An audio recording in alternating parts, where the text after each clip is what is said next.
لستانبولê hin tax hene ji ber ku hejmareke zêde penaberên Sûrî Rojava lê bicih bûne, hejmar û jiyana wan hatiye guhertin.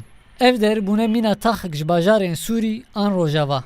Dema ku mirov li van taxan li kolanên wan digere, rastî hejmareke zêde kesan tê ku bi erebî dipeyivin.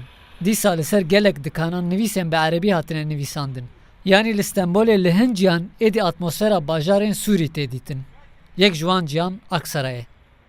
Dê kesê Sûrî hatine yanî dûrî bajarê xwe ketine nexweş bûyî wê de herkes dixwaze vegere lê piştî zehmet bûyî.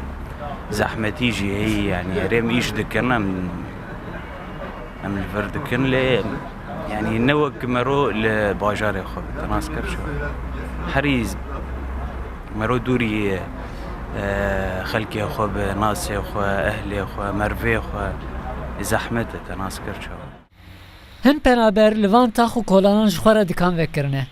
Karê herî zêdetêkirin karê xwarinê ye. Li Yusuf Paşayê gelek xwaringeh vebûne ku xwediyên wan ji Sûrî ne. Sadece Suriyeliler değil, Iraklılar. Ne tenêj Sûrî, ji Iraq û welatên dinê Ereban gelek kes hatine vê derê. Ji ber ku li welatên wan şer û pevçûn heye tên vir. Em ji hêlekê ber wan dikevin. Yên tên Stenbolê berê xwe didin Aksaray û Fındikzadeyê. Ji ber ku navend ev der. Em li cem xwe du kesên penaber didin xebitandin. Gelek ji wan bûne muşteriyên me. Arap müşteri potansiyeli. Hin dikandarên ji Tirkîne ji hatina van kesan nexweşin. Dibêjin ku bazar gelekî nexweş bûye. Kora me tişta tine sada zarara me heye. Evnê Sûriye mesela yê biraz ev hevde digirin, müşteriye Sûriye nêne vira cemê nan naxwin, ayrım xayrımê dikin.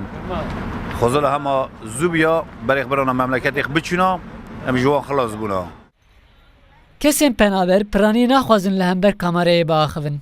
Tirsa wan ew e ku hêzên dewletê wan derveyî sînor bikin. Yek ji wan cihên sereke ku penaberên Rojava û Sûrî tên xwe lê digirin ev dere. Ji ber wê jî li gelek deran hûn dikarin li ser dikanan bi tîpên erebî navan bibînin. Met'em, Seydilî û gelek navên din. Ferit Demirel, Rûda, Stenbol.